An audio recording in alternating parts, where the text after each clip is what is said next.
Okay.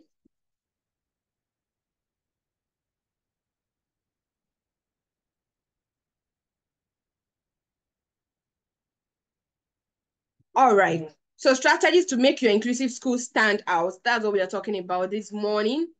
And let me hear from you. Do you think inclusion is a thing of concern in our schools today? I think I've talked about that a bit, but let me still ask you, do you think inclusion is a thing of concern in our schools today? Yes, Manuel and Maureen, I'd like to hear from you.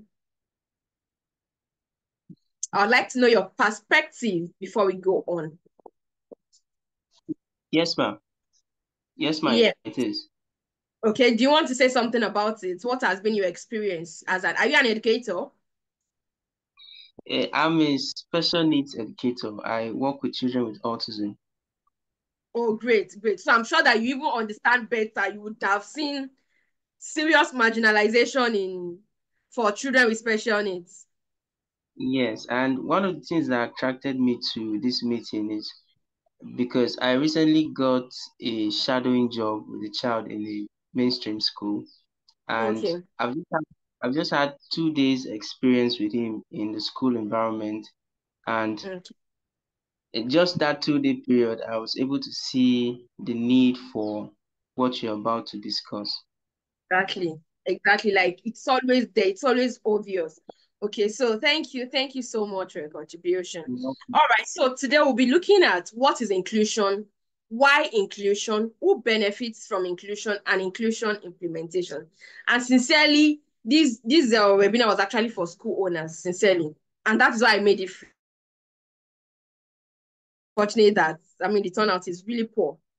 Okay, so this picture is not the picture of rubies, but then we have a big dream, like we are getting there, right? So about rubies. So before we actually talk about inclusion, let's just talk about the organization that is putting this together and the speaker, right? So rubies is a special education consult limited that is a fast-growing hybrid organization. So we are committed to providing academic and therapeutic support to children, but specifically children with special needs, to ensure that they move from struggling to thriving, thereby fulfilling their God-given destinies, like reaching the height of their potential. And the services we provide include homeschooling, shadow services, in-home therapy, online therapy, educators training, and school consultations. And myself, I'm Mrs. Solokwe Philemon Ogwo, and I'm a child and adolescent mental needs consultant, professional, and a consultant, a special needs consultant, right? So special needs is actually an aspect of mental health, right? So I just need them because that is what I really feel passionate about, and I know that that's what God is calling me into. I've been into this field for 6 years, and I've been working with parents, teachers, and caregivers to empower them in walking the journey of autism and other learning difficulties with proven strategies that guarantees results. I'm the lead consultant at Ruby Specialist Consult Limited. We offer online and offline services, just like I said. I have team members that work together, professional team members, therapists, specialist educators, and work with some families both within and outside the shores of Nigeria, supporting schools and all of that. Right. So, to the main business of today, what is inclusion? So inclusion is a practice of providing equal access to opportunities and resources for people who are often excluded and marginalized. So normally when we talk about inclusion, what comes to our mind is maybe children with special needs most of the time because that's the context in which we use it often. But then inclusion is not just for children with special needs. Children with special needs is a part of inclusion. Inclusion could also be on the basis of race, especially for people that go outside their home country to other continents, most especially. There's possibility of experiencing marginalization and exclusion due to race and all of that. So, but because we are talking about schools, we are really talking about special needs because that is my field as a special needs consultant, right? So it's about including or providing equal access to opportunities for every individual. So talking about bringing it down to inclusion in the educational sector, it creates supportive and welcoming environment for all students. So an inclusive school would create a supportive and a welcoming environment for all students, regardless of their background, their abilities, or their needs. And it's a place where diversity is celebrated and every student has the access to learning opportunities and the support they need. So it's so unfortunate that our educational system actually does more of integration than inclusion. They do more of integration than inclusion. And there's actually a difference between inclusion and integration. And we are going to get there today. So why do we need to do inclusion? Based on recent statistics, and these particular figures have actually been on for about 5, 6 years, in fact, more than actually. So it states that 1 in 5 children will have one mental health issue or the other. So when we talk about mental health issues, like I said, special needs is actually a part of mental health. So mental health has to do with both autism, anxiety, psychotic disorders, schizophrenia, all of it, phobias, learning difficulties. Even at-risk children can also fall under mental health issues, or people that are prone to having mental health issues. So 1 in 5 children is said to have one mental health issue or the other, and this includes at-risk children. So at-risk children include the Almajiris. We all know Almajiris, all those children that walk around with plastics, looking for means of living and all of that. Then children of nomads, those are people that often move from one place to another, especially even for diplomats. Diplomats can actually fall under that category because, they keep changing, moving from one country to another due to their job demands. It actually puts the children at risk of being marginalized because of language barriers, cultural barriers, all of that. So why is it really an issue? There's high rate of marginalization for children that fall in that category. They are highly marginalized. Then there aren't enough institutions that are able to cater for their needs. If you tell me, one of the, that's why I put this together. One of the reasons why I put this together is because almost every week, one parent or the other reach out to me and say, please, can you recommend an inclusive school to me, maybe in Abuja, in Ibadan, in different places all across the country. And I feel like, um, I mean, I'm incapacitated. I'm not able to actually recommend, because even those schools that you think they are really doing inclusive education, by the time you get there, you still see that they are falling short in some things, like in a lot of things, they are really falling short. So that is that there aren't enough institutions that really cater for the needs of children that have different needs. There aren't enough professionals, and some of the people that even claim to be professionals are either untrained or undertrained.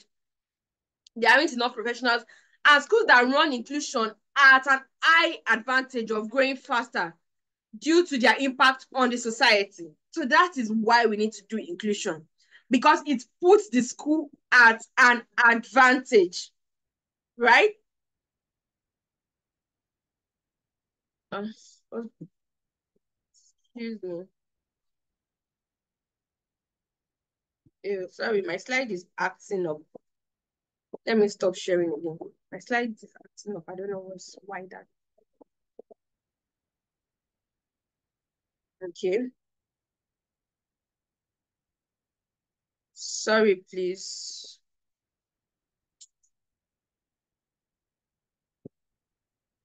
I really don't want us to be here for too long. Okay, so the difference between inclusion and integration. So like I said, what most school does is integration. But what we are looking at is inclusion, because it is inclusion that is really beneficial. Integration is not beneficial for most children.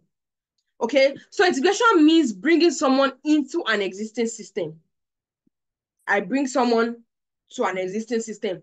For example, if I jackpot now and I go to the UK, I need to integrate into the system of the UK. That's integration. But inclusion means creating an environment that values and respects everyone, regardless of their differences. Do you get it? So integration is just bringing somebody and putting them into the system, while inclusion is creating an environment for that person. So it acknowledges the fact that the environment might not be well suited for the person, prior to the person's arrival. But as soon as the person arrives, you create an environment that will suit that person. So let's bring it down to the educational system now. So integration in education is fitting a student with special needs into an existing system. So, for example, you have a 7-year-old that probably has language delay, that is not meeting up academically for a 7-year-old, and all of that. Integration will just mean that, share this boy is 7-year-old. Let's just put him in one class, and probably just put the child in grade 2. And in that grade 2, you are doing everything that everybody is doing. That is just integration. You are just putting that child in that class. You've just integrated that child into that class. That child is not benefiting anything from that class. Or some people can even say integration. She is 7-year-old. You just put that 7-year-old because the child can only read A, B, C, D, and 1, 2, 3. You now put that 7-year-old in nursery 1 because it is nursery 1. They do what that child is able to do. Do you understand? But inclusion focuses on changing the system to accommodate all students. So inclusion in education will mean that the child is 7-year-old. For a 7-year-old, the age appropriate class is grade 2. So you put the child in grade 2, but this child is not able to do what grade 2 is doing. So you do what we call differentiated learning, or you use UDL, Universal Design for Learning, or you use inclusive pedagogies. Those are things you can actually use to help that child. So you will be focusing on what is this child learning styles. You know, we have different learning styles. I'm sure you know that as educators. So you focus on the learning style of that child, right? Then you will now bring that learning child to the entire class. Do you understand? So, for example, let's say that the child is a kinesthetic learner. The child likes to move around during classes, right? So you will create your learning, your teaching in such a way that it provides opportunities for movement. And the opportunity for movement will not now be for that child alone. It will be for every other person. Maybe not all the entire children in the class, but you can pick 1 or 2 other children in the class to engage in that kinesthetic form of learning. So that when an extra person comes into your classroom, you cannot easily say that, this is the child with special needs in this class. No. Because they can see other children moving around. So it's obvious that, nobody is different from the other. Everybody has equal opportunities for learning. Now, who benefits from inclusion? Everybody benefits from inclusion. Everybody benefits from inclusion because inclusion doesn't focus on one person alone, doesn't focus on the child with special needs alone. Inclusion focuses on the entire classroom. So the neurodivergent learner benefits from inclusion. That's the child with special needs. They benefit from inclusion. The neurotypical child or children in the classroom benefits from inclusion. The entire school community, the school management, the staff, the parents, everybody benefits from inclusion. So how do they benefit from inclusion? Let's look at it. So starting with the neurodivergent child.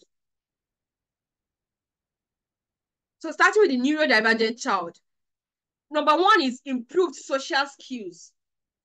So why do we say that a child has special needs? A child is 7, is language delayed, is not meeting up academically. We are insisting on putting him in grade 2.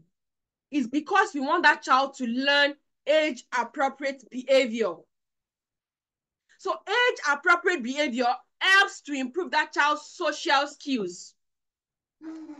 So that child will learn social skills by being in that class. Please, let's mute ourselves. Miss Redeem, please mute yourself. So that child learns age-appropriate behavior by being in that class. That is one benefit of inclusion to that child. The second thing is, Mrs. Oluwaseun, please mute yourself. The second thing is enhanced academic achievement. So now imagine you have brought that child, that 7-year-old that is not meeting up milestones, to grade 2 because that's the appropriate class for that age. Now you are now doing a differentiated teaching for that child. It gives that child the opportunity to make progress fast enough. Don't forget that even though they have developmental delays, they are still emotionally intelligent to a good extent. They have emotions, they have feelings, right? So they would be able to learn from their environment, from their classroom, how others are learning, and it helps their academics to improve. It builds their self-esteem and confidence. That's just what I said. They have emotions too. So it makes them feel good about themselves. Unlike putting a 7-year-old in nursery one with children of three, age 3, because that's what the child can do. Then development of independence. The fact that this child sees every other person doing their things independently, it encourages them to also strive towards that independence. Right? For example, let me cite this example. There is a boy we are working with in a school in Abuja. It's actually therapy, but the therapy is happening in school. The school is not an inclusive school. That's one of the things I'm saying. The school is not an inclusive school, but they admitted this child with special needs. Now the teacher does everything for the child, including feeding the child. Once the child is not paying attention, they just allow him to go out of the class. The school is not inclusive. They just integrated the child into the system. Now the therapist started working with the child, and the person is trying to work with the school system to ensure that the child is integrated in the school. And this is just the second week, and the child is already feeding himself. Just by week 2, he's already feeding himself in class, to the point that the therapist was making a video of the child feeding himself, and another child in the classroom was like, wow, so he's feeding himself. And I'm even talking about an early years class. The child is still in early years, he's a small boy. The other learner is saying that, wow, this person is feeding himself. It shows you that even the children are aware that this person is a different person. And that is what encourages bullying. Because you have painted it to other children that this child is different. And that is what you should not do. Right? So development of independence is another thing, another benefit. Preparation for the real world. Because there are things that will not be done for that child in the real world. Unfortunately, we are in an environment that there's a lot of, even for people that don't have differences, there's a lot of stigmatization. There's a lot of every other person pushing you and wanting to have their own way, right? Access to peer models. In a school that is truly inclusive, you will see other children wanting to help another child. A good example was when I was working in a school system. There is a boy that I was working with when I was working as the elder of SEND department for a particular school in Abuja. There's a boy I was working with then. This boy, he doesn't take instructions easily from educators, especially from adults. So what we did is that we implemented what we call peer support in learning. So it was one of his classmates that was a mentor to him in class. So the therapist would teach that other child, what to do for the child. So I want to give this boy instruction now. I will talk to another child. The child we are using is a girl because he listens to that girl very well. So we give the child, that girl, instruction. It's the girl that will give instruction to the boy. I kid you not, in 1 year, one session, that boy became independent without need for shadow or therapy in school. Just because we implemented a peer support learning. But this same boy has been in another school for some years before coming to the school where I work. And he did not make any progress. In 1 year, as I speak to you, that boy is fully independent in class. And it's been over 2 years now, fully independent in class. So that tells us that access to peer role models is a big deal. It helps the children so much if you know how to implement it. Reduction of stigma, improved communication skills, obviously, because once social skills is improved, communication skills will actually improve. Better emotional well-being, collaboration among educators and families. I've worked with almost 100 parents in this field. And one thing most of them will tell you is that I've gone around schools. In fact, this same boy I used as an example, the mother told me that they were about relocating out of Abuja, that this school was the last option. They said, let's try out this last option. Once this one doesn't work, they've actually seen other inclusive schools, but they're outside Abuja, in Lagos. So they had planned to relocate because of their son, right? So, and one of these woman's complaint, her complaint was that they've been to 4 different schools. The boy has been enrolled in 4 different schools before that school I was working. And in fact, the teachers don't even connect. The teachers are not able to give feedback daily about the child, that this is what the child did, because the child doesn't do nothing in school. They are not able to support the child. But these schools claim they are inclusive schools, right? So how does it benefit the neurotypical children? Increased empathy and compassion. Because when the other children understand that this is what our class teacher is doing, this is what everybody does for every other person, right? You will know that this is an inclusive environment. There's a school called I consult for currently. There is an 18-year-old boy in that school. The school is in Abuja that I consult for. There's an 18-year-old boy in that school. He's in SS2. He has cerebral palsy. But he's very mobile. He can move around, do things himself. He doesn't need any physical support to move around, right? This boy, academic wise, is on the level of a grade 3, academic wise. But if you enter his class, the only way you would know that this boy is different is that facial look of cerebral palsy. You know that, oh, he looks different. Aside that, his classmates are permanently around him. Permanently. You can't see him alone. They are permanently around him.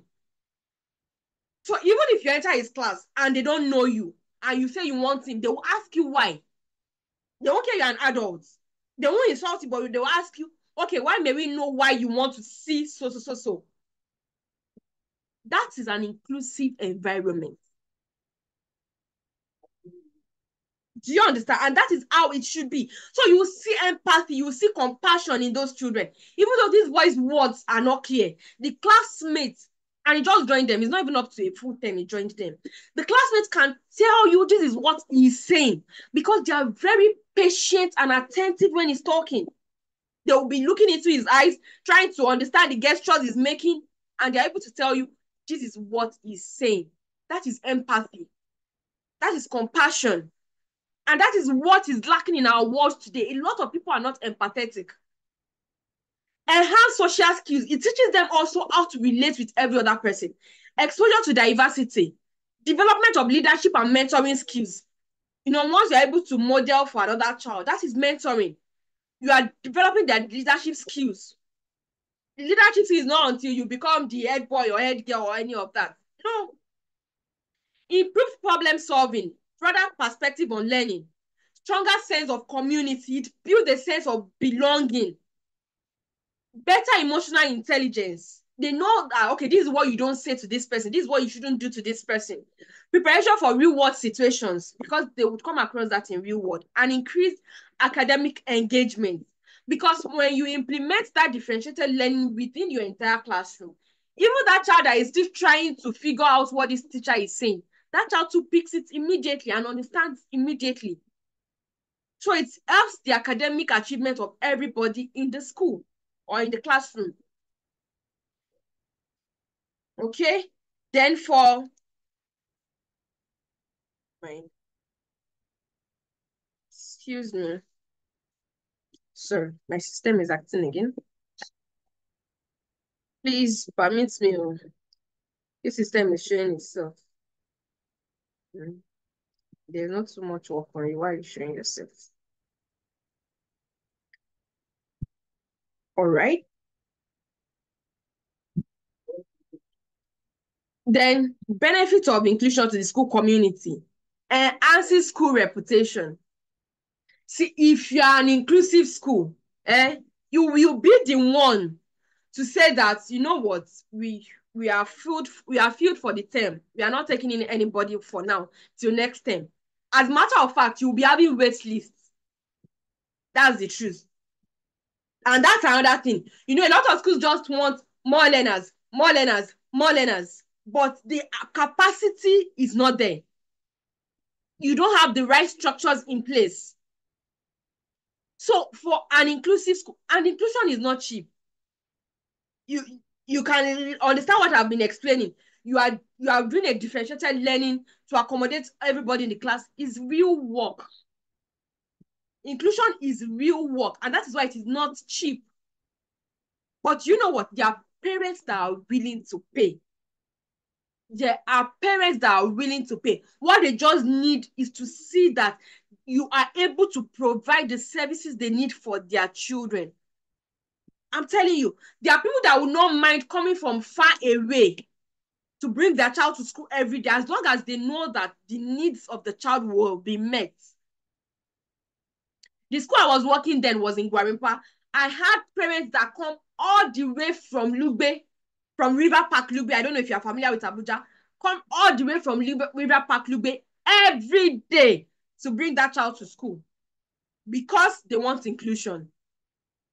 Imagine from River Park Lugbe to Gwarimpa every blessed day. Just because they want inclusion for that child. Do you understand? So it builds your reputation as a school. I mean, when I got to that school, they were already doing inclusion. I mean, they were trying to do inclusion, but they weren't doing so much. When I got to that school, they had like maybe 5 learners that had special needs. Before I left that school, their learners improved from 5 to about 30 in few years. In few years, just because a parent will tell the other that, you know what, you see that school, they care for your child would learn, this would happen, that it is the parents that will be telling other people. You won't even need to do too much stress, and it will make your income as a school grow. And that's why we school owners and administrators are here. It will make your income as a school grow. You see all those ones that you are fighting for, they are not paying school fees, or they are not doing this one, and you are struggling. I mean, inclusion would make you real money. Make you real money. I consult for schools, and the schools I consult for will tell you there are things you will even put in place that the financial constraint will not be so much on the parents, especially the parents of the children with special needs. There won't be so much financial constraint on them. Improved academic outcome for all learners. All your learners will be doing well. Not like, only 30% passed, the rest of them failed. No, they will all do well, because the truth is that I used to tell some parents, they'll be like, my child is learning, but not, I mean, my child is not learning well, but it's not that he has special needs. I said, wait, your child does not even need to have special needs before you take a special needs educator to teach a child. As long as you see that maybe this child is not getting this concept and it's taking a while and all of that, let a special needs educator teach that child. You will be shocked. You will be shocked, because special needs educators know other strategies to deploy for each child. As special needs educators, we don't work with everybody as a group. That is general education. General education, you work with every child as a group. You work with the entire classroom. But special needs education, you work with individuals. So imagine that strategy you are using for the autistic child that has low comprehension is what you are using for the entire class. Do you think everybody will not understand? Yes, they will. And they'll be able to implement that concept in their real learning. Before you know it, that child that is a E student, a D student, becomes A student, B student. It enriches the learning environment, exactly what I just said. Encouraging collaboration among educators. So you know that special needs educator, come and carry this special needs child. No, the special needs educator and the general education teacher is able to work together. You're able to work together. You're able to collaborate. Okay, this particular child is not learning. How do we do it? How do we do it? I remember that I once worked in a school. That school, in fact, the class, I was shadowing a boy in the class. The boy is autistic, but the class is for struggling learners. They call it their learning intervention class or something. So that's how they do in that particular school. They all have children that are struggling with learning in the same class. So the autistic children are there. Then slow learners, the people they call slow learners, are also there. So I got to that class as a shadow teacher to this autistic boy that I was working with. And I was like, you know what? As a class teacher, let's work together. because she was already getting frustrated and all of that. I said, don't worry, let's work together. And everybody will be shocked about the progress your learners will make this term. So what I did was that I noticed that those children, when it comes to time to play, they want to play, they want to sing, they want to do this. So I took all their major topics, explanation and all of that. I transcribed them into songs. We define now as a song. We define in their science, we define energy as song. We define everything as songs. We did drama for things like CRS and all of that. We did drama in the class.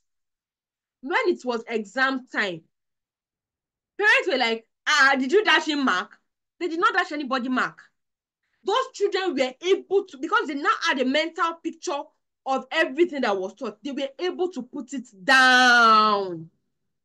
And that is because that is the strategy I use with my own autistic learner that I was shadowing in the class. So I use that strategy to teach, and it even helps the boy. So that is collaboration among educators. And it means that all your educators must be trained. I mean, not just educators, all your staff must be trained in inclusion, how to support children with special needs. If all your staff get trained in how to support children with special needs, your work becomes super easy. You know, some schools will say that, okay, we are doing inclusion. We'll just have 2 special needs educators and we'll just employ other people to be teachers. No. You can do that while you are starting out, but as you keep growing as an inclusive school, implement that. Get all your educators to get trained. Get all your educators to get trained. I remember that was one thing I did when I was working in a school as their head of SEND department. Every time I organized training for all staff. All educators must be. After doing a general training for educators, I'll now group them early years, grade school, secondary school. We'll train them how to support your learners. So that you won't be calling, SEND department, come, SEND department, come. No. Because a parent can just walk into your school and want to make inquiries for his child. You say, please, our SEND educator is not around. That shows you are not an inclusive school. Because if you can tell a parent, sorry, our SEND educator is not around, come back, it means you can also tell them that, it means you are also telling them that if your child eventually lands in my class, this is the same thing I will do for your child. Until the SEND educator is around, I cannot do anything for your child. Do you understand? So it encourages collaboration. It builds empathy and understanding. You know, a lot of educators are not able to work with these students is because they don't understand them. That's the truth. It is because they do not understand. If they understand, they will do better. And you cannot accuse somebody or judge somebody for something that the person has no knowledge about. Involve families in the school community. Let families be involved. Let families be involved in the school community. One of the things I did, even as the SEND coordinator that time, was what we called therapist for a day. So the parent comes in as the therapist for one day. The same way we have teachers for a day, where parents come in as teachers for a day. The parents come in as therapists for a day. So you come in and work with your children. You know, it shows that, oh, there is involvement. Other parents want something like that. They want to see that, oh, their child is being catered for. It's because it shows that if you can tell me as a parent to come into the school to work with my child, it means that you have nothing to hide. Right? You know, I've worked as Ruby's, as the lead consultant in Ruby's. We've had parents that say that, okay, we want a shadow for our child. But the school said, no, we don't encourage external people. You don't know what it shows. It shows that you have something you are hiding. I remember the school where I was the SEND coordinator. That was what they also do before I came. They don't accept external people. I said, no, we are professionals. We will accept external people. It's the external people that will tell the parents that, I've been working as shadow in schools, but you see this particular school, they are good. And it will boost parents' confidence so I can bring somebody. Oh, it means that if I can bring somebody, then they don't have anything to hide. It means that if I can bring somebody, even if I tell them to get somebody from, they will still get professionals. Because most parents know that when you insist that, no, we'll get the shadow for you, they know that it's just a random person you are getting. And that's what happens in most schools. They won't get a professional. Most schools will just get, let me just do for one NC or one O level or one somebody that doesn't know about special needs. So the parents will feel exploited. It promotes emotional and social well-being. It encourages lifelong values. It prepares them for the real world, prepares the school even for real world situations, and it supports professional growth for educators. See, number one, if that's not number one, Sha. Okay, we'll even get there. Let me not talk about it yet. We'll get there. So now, inclusion implementation. That's the next thing now. Inclusion implementation. So how do you implement inclusion? Create a clear vision and communication plan. Create a clear vision and communication plan. Let your vision as a school. I want to believe that your schools have your vision written where people can easily see. Let your vision as a school communicate inclusion. If you have a vision that does not communicate inclusion and you intend to do inclusion, then you need to work on your vision again. Let your vision communicate inclusion. Then publicize success stories. When you do newsletter, let stories of newsletter be like, I've shared a lot of testimonies with you.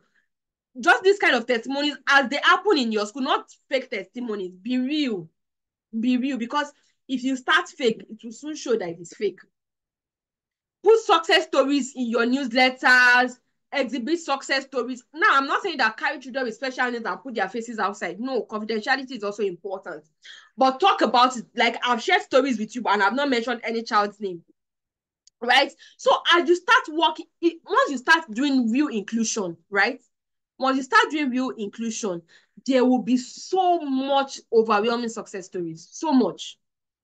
And in making your vision clear, okay, maybe I'll get to that. Let me not talk about that there now. So that's number one, create clear vision and communication plan. Number two is continuous professional development for staff. After you've made it known in your vision that you are an inclusive school, your staffs must be trained. Because imagine you told me that you're an inclusive school, then I come in to make inquiries for an autistic child, and you are like, oh, sorry, our special needs coordinator is not around though. Can you come back on so days? And I was like, okay, my child is actually supposed to be in grade 2. Can I see a grade 2 teacher, or maybe the head of grade 2 or the head of the grade school, to talk to? And the person still comes and like, sorry, ma, I can't really answer some of these questions. I really do not know so much about, it's communicates so much that your inclusion that you put in your vision is a lie. Do you understand? Now, the thing is that the educator might not be able to give so much information, but to a large extent, you should be able to answer basic questions about inclusion in the classroom. So what you be leaving for your consultant or for your SEND coordinator, if you have one, is questions about, okay, how do we get therapy? Or how do we get assessment? Or how do you know that one is for professional? That's a professional role when it comes to assessment, when it comes to therapy. So the parents will know that, no, it's not the educator that should be telling me about therapy and assessment in the first place. Do you understand? That is what you should do. As an inclusive school, all your educators should be trained. Because if one class is getting inclusion and the other class is not getting inclusion, it will also show. It will show because one class will be doing well, and another class will not be doing well. Right? Leverage technology in learning and in assessment. There are some children that they prefer to answer you verbally than to get it written out. Why not use speech to text app for them? Right? You can even do some children like to answer their questions in online, maybe using their laptop and all of that. Make their learning that way. Do you get it? So instead of even stressing yourself to design something, to print up, you can use softwares, you can use apps. For those that have taken my learning, my special needs course, I taught them how to teach online. We have what we call quizzes, Khan Academy. There are a lot of apps that you can use. It makes your work seamless, and you can keep using it. Just tweak it, use it for different learners. You can put pictures, put videos, things that will fascinate the child. Put sounds. For every answer that the child gets correctly, it comes with praises. Wow, good job. like I said, inclusion is a lot of work. It is a lot of work, but it is rewarding. It is very highly rewarding.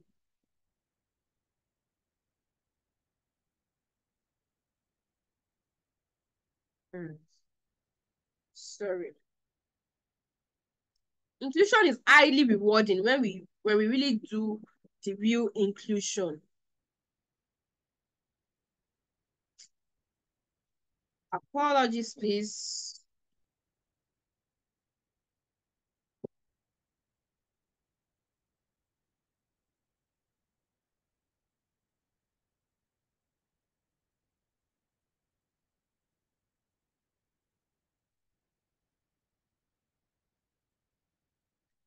Then create safe and inclusive spaces.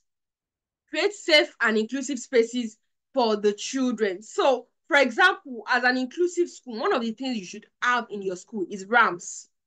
You know, ramps, that thing that wheelchairs can move on. You should have it. Except you don't intend to take in any child that is on wheelchair.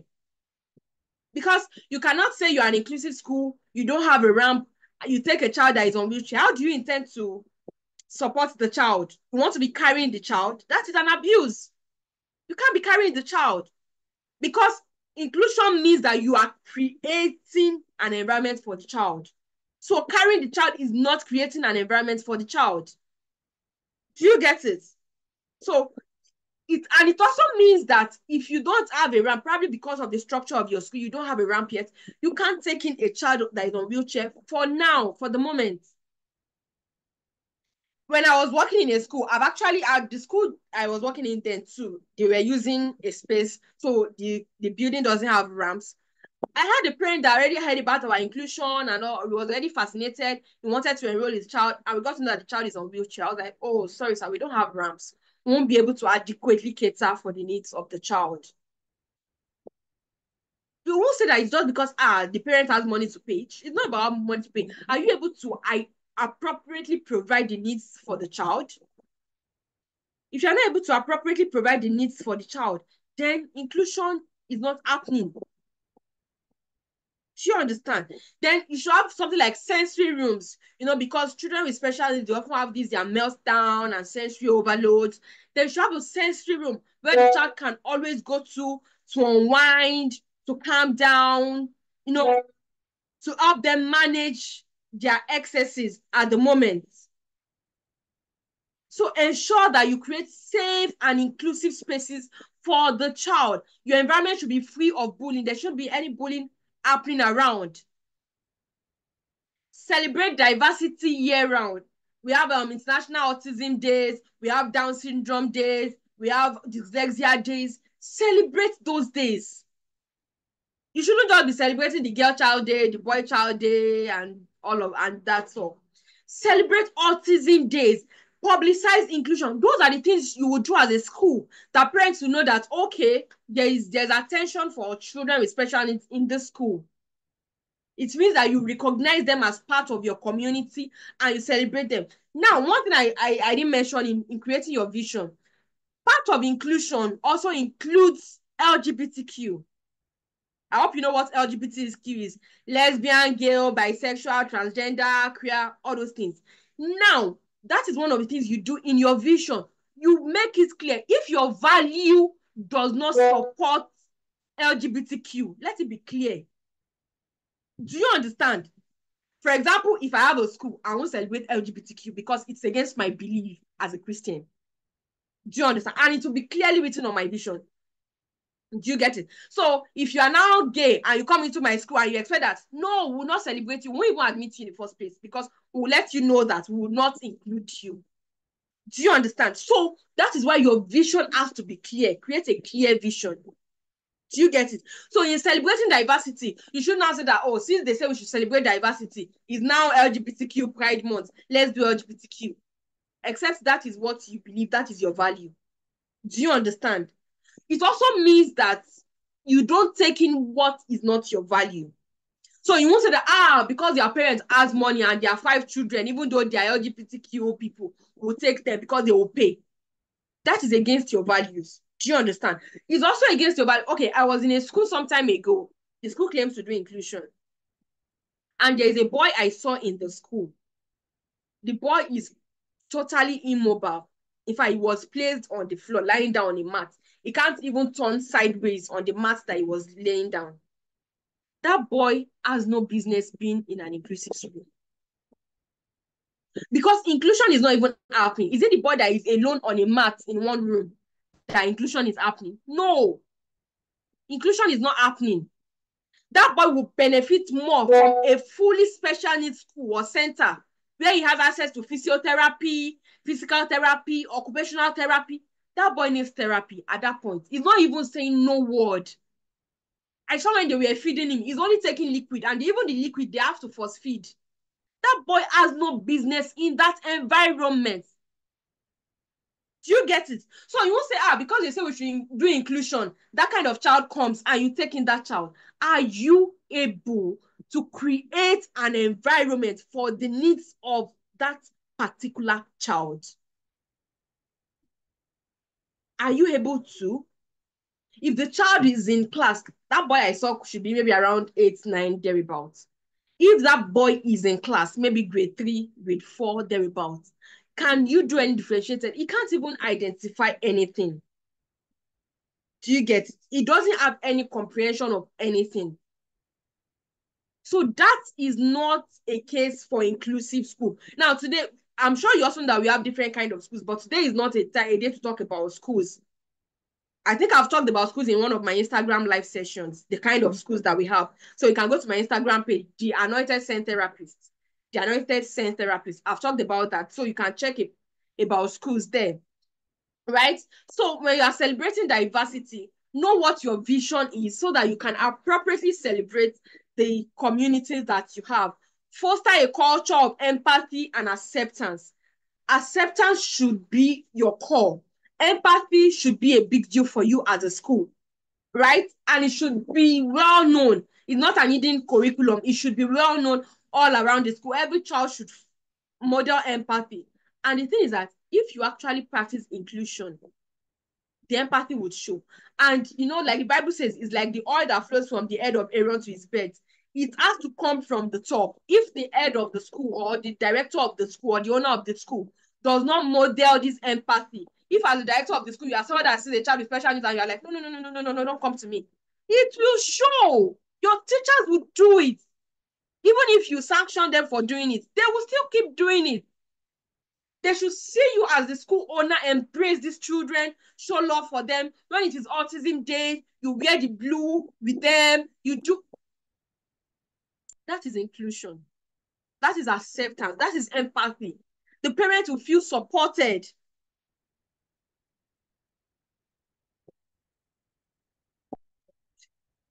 Sorry. Here we go again.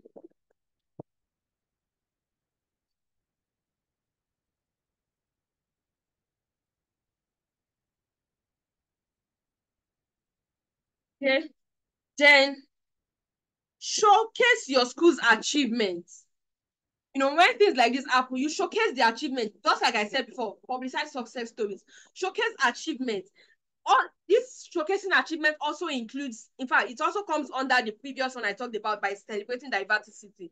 So when you have events like inter-house sports days, end of year production, Christmas parties, Christmas presentations, all those things, include children with special needs.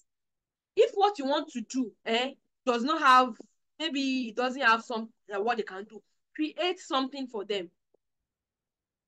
Yes, you can create. For example, you have a child in your class that likes to pace around. You can just do something like the child is holding a flag and move around. Do you get it? Or you can even do maybe baby Jesus or something. I'm talking about for Christmas now. Maybe you are doing the story of baby Jesus and all of that. You can just make the child be one of the 3 wise men that will come. Maybe the child can be in the middle of 2 other children. They will just hold hands and walk to the stage and maybe hold the gifts that they want to give to baby Jesus. That is inclusion. You can even do maybe if the child would not cooperate to be with them, you can even do the crowd. Maybe people that were just passing by that were wondering what was happening. The child will just walk across in front of the stage. That is inclusion. That child is already involved in the scenes or if they capture scene of that drama, the child will feature in the scene, isn't it? It's part of the future. So showcase things like that. If you have child that are exceptional, that are able to do things. I remember we had a gifted child in that school then. The boy was 3, but he was able to do a lot. He can read anything. He can memorize anything. So this boy comes and he says maybe scripture, he can recite Psalm 24 or Psalms 123. He just does things. That shows inclusion and everybody's excited. Parents are like, wow, this is unbelievable. You see a 3-year-old that is reading the Bible. It shows that he's being supported. Do you understand? Do things. Just show your success stories. Do you understand? It can even be another child supporting the child. Take pictures of it happening. One of the things that happens in that my school, there was a day I stepped out. The boy I was shadowing in a school. There was a day I stepped out, and the boy was in the class alone with other learners, and he was trying to do something that I know that was dangerous. I was peeping from the window, and I saw another learner in the class going to me saying, "No, no, no, no, no! Don't do that. That can hurt you. Come with me. Come and sit down." That is empathy. Those are the scenes you can just easily capture when you see them. Capture it and display how empathy happens in your school. If you want to blur the face of the child, if the parent doesn't give you the permission to show things like that, you have to seek consent too. If parents are permitting you to show it. But if they are permitted, there are ways you can actually blur that or communicate that without having to show the face of the child. Have data-driven approaches. Just like I told you now, when I got to the school, I was the SEN coordinator. There were 5 children with special needs. They improved from 5 to 30, and we were still able to appropriately cater for them. They all made progress. A child that in 1 year, he became so independent, he didn't need any support in school. Those are data I'm giving you, right? Those data, you can also use them as success stories. Then focus on leadership and sustainability. If you had an inclusive school, you can't say that you have, except you don't have children with special needs. But if you have children with special needs as an inclusive school, your leadership team, maybe your school representative council, your prefect team, you should have at least one child with special needs there. It can even be maybe just dyslexia. You should have. If there is no role that child can fit, create a role for the child. The role can be maybe assembly prefect or maybe something. Just create something for the child. Do you understand? Create something for the child. One of the things we did in the school where I was working then is what we call we have line leader, line up leader. Maybe they are going out for something, everybody has to be on a straight line. The child is the line up leader. So that the child does not even run, the child knows that I'm leading other people. So you stay in front. The child is the line up leader, or the child shares books. For children that likes to move around, we make them share books to other children. So that's an opportunity to move around before they get back to their seat and continue learning. The child shares pencil. The child serves as the teacher's assistant. You stand by the teacher's side when the teacher is teaching. That child is involved.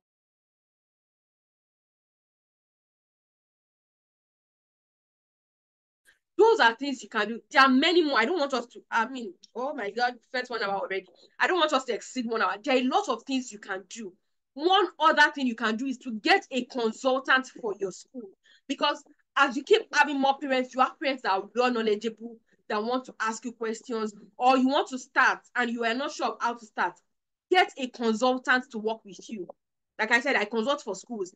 Get a consultant to work with you. Most importantly, train your educators. Train your educators. It is very important. If your educators are not trained, you will struggle as a school. All your efforts as a school owner would not work. All your efforts would not show because your teachers would be making your efforts not to show. And it's not because they want it not to show. It's because they really do not know what to do. Right? At Ruby's, one of the things we do is to train educators. And in fact, this year alone, we have trained more than 100 educators with people that are doing well in their field already. In fact, there are some of the people that have taken my course that are already serving as SEND coordinators in schools, and they are really doing well. I also have mentorship program that I'm starting for some of the people that have been trained by me, for therapists that I've trained. So those are things you should engage in. So we have this course coming up in February, is next year. It's a 3 month course, special needs course for educators. So if you're a school owner, encourage all your educators to take this course. If you're an educator, please take this course and share it with other educators. One way to grow as an individual is to encourage other people to grow with you. You know, I tell people that take my course, once you start taking the course, start implementing. Because special needs is a very practical field. And that's why I don't do my courses during holidays when you are not in school. I like to do it when school is on, so that you are able to implement what you are learning on the spot. As you keep implementing, it sticks. You get to understand it better. So take advantage of our course. We are currently on a discount till 31st of December. Take advantage of the discount, and we only have a few slots available, right? So once the slot is filled up, we might not be able to, once the slot is filled up, we might not be able to take in more people. Okay, so take advantage of it till 31st of December. The discount is available. From January, we go back to our full price. Actually, this second discount, we've done a discount before in September. The September cohort was a discount. It was our anniversary discount. But there are some people that were still not able to meet up. So it's for the purpose of those people that we are doing this second discount. So please take advantage of the discount. Take full advantage of the discount before it goes back to the full price in January 1st, by the 1st of January. Thank you very much. Please, I'll take a few questions. Do you have questions? Unmute and ask your questions. Already have short time for 5 minutes questions. Yes, I have a question. Okay, please go ahead. Thank you very much for this training. It's an eye-opening training. So, Yeah. how do you handle a child who is a special needs child and also a bully? How would you handle such a child in a classroom? Do you know what happens? Most of the time, children with special needs, they don't bully if they are not being bullied. Let me share an example with you. Please give me a moment. And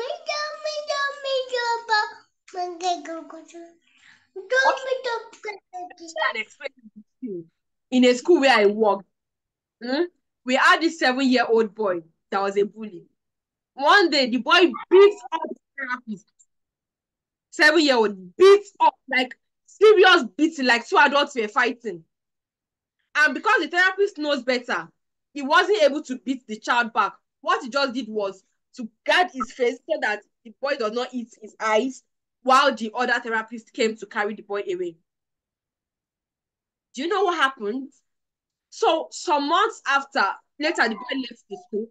Then some months after, somebody, the person is not even in the same department. The person is just a caregiver in one of these in fresh.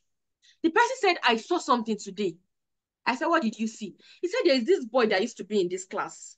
He said he saw the boy, that he was in traffic. She was in traffic at somewhere in, the school is in Abuja, somewhere in Abuja. She was in traffic. And she saw the boy's mom driving. She saw the boy's mom driving. And she looked like, oh, I know this woman. And before she could even say what, that her face went to the back of the car. To the back of the car. And he saw the boy. You don't want to believe what she saw. She said she saw the boy tied. Not seat belt, though. The boy was tied. She said she wanted to greet the mom. When she saw that, she was like, ah. And the mom saw her, their face jam left. That boy that was tied by the mother, do you think they don't beat him at home? Miss Marina, do you think the boy will not be beaten at home? I think it should be I don't know. That's Maybe crazy. they must have been beating him in the house. They're beating him. That because if you see the way the boy beat up the therapist, as if two adults were fighting, all the therapist just did was cover his eyes. So it is what he has experienced is even out. Now, children with special needs engage in self-injurious behaviors. I know that. But that is where therapy comes in. So it is number one, what the child has seen done to other people or to he or she herself. Then number two is therapy. So even if the child learns self-injurious behavior or has self-injurious behavior, that is where behavior therapy comes in to redirect that behavior, because there is always a function for each behavior. I know a boy that bites himself when he's angry, and that's because he's not able to express anger. So he doesn't know how to express that he's angry. So once he's angry, he just bites himself till blood comes out. And if you as a person who wants to him like, come, sorry, he just goes on you and bites you, and he will bite you really hard. Do you understand? So there is always a function for every behavior. So when you know the function of that behavior that child is doing, that child is not just bullying. In fact, this same boy that I made example of, if he wants to play with you, he doesn't know how to initiate play gently. If he wants to play with you, he can just come from behind and just slap you. And that is what he does. So once he slaps you and he smiles or he laughs, you will know that he actually wants to play. He just doesn't know how to communicate it. So when we realize that that is how he communicates things, we understood the function of every of his behavior, then we're able to redirect it appropriately to still ensure that he's able to communicate or achieve that function in an appropriate manner. Do you understand? And that is why I said some children are not fit for inclusion at the initial stage. So if you have a child that is violent, that bites people, that punches people, that throws, you want to work on behavior modification first, so that other children will not be having complaints of this person bites me, this person beats me, this person punch me. Do you understand it? I used to tell schools that run inclusion that you can also have a SEND department for managing behavior issues, but not for, except you want to have a special needs center that you have all those full therapists. That is a different thing. You can have a special needs center that have all the therapists. So you can take that example of the child that is immobile I talked about. If you can do that at the school, that's fine. But aside that, if you just a behavior issues, that can be managed in the SEND department before the child is introduced fully into the mainstream classroom. Have I been able to answer your question? Yes, please. All right, thank you. So do we have any other question? One more question. Yes. Good morning, ma. Well done, ma. Thank you. Good morning, ma. Morning, I can hear you. Good Yes, morning. ma. Please, my question is that, how can I add this inclusion to my crèche? Will it go well with it? Okay. Yes, so you can do inclusion in crèche. You know that crèche is for the children that are less than 1, right? Yes. Yeah. So the children are less than 1. So it means that you yourself, I think I know the person talking, Miss Bumi, right? So your children, Yes. you are a special needs professional, Yes. then your staff should, because there will be times that you might not, you understand? So your staff Yeah. to be able to support their parents don't even know. That's the truth. Especially for you in crèche. And it's good that you're even a professional in SEN. You will be the one to tell some parents that your child is delayed in this area, your child is delayed in this area, so that they can start noticing it. I've worked with a lot of, they have children that are 2, 3, 4. They didn't even know that the children are not meeting up milestone. I met a woman that age 3, she didn't know that, no, age 2 plus, she didn't know that her child was supposed to be talking and using words. She said she was feeling that he was still a baby. It was school that told him that, man, other children are talking in class, but your child does not say anything. Or is it like he talks at home, he doesn't talk in school? So she was asking that, okay, is he supposed to be talking? In fact, you have a lot of work to do in the place of identifying. And once you have been able to identify, you can actually start, you might not start diagnosis and therapy at that age for children that are less than 1. You can't do that yet. But you are able to do things that would help the children. And you know that in for toddlers, I mean infants, for infants, they don't need screen time. Miss Bumi, I hope you know that. So instead of Yes. doing time that puts them at more, are doing more of human interaction, engaging them in hands-on activities. So one of your own ways to do inclusion is that you are not using screen. Since they should have learned from screen, you are bringing it as human interaction. Okay. Yes. Okay. Thank you very much, ma. Yes, you're welcome. Thank you so much. So that's what we're drawing the curtain for today. So if you have any further questions about the trainings, about consultations, about support, whatever it is, you can reach out to me. I mean, I'm the one that have been sending messages on the group. So you can send me a DM or just ask your questions on the group. Thank you so much. Thank you for sparing this 1 hour plus in your weekend to be here. Enjoy the rest of the week. Thank you. Thank you, you too, ma.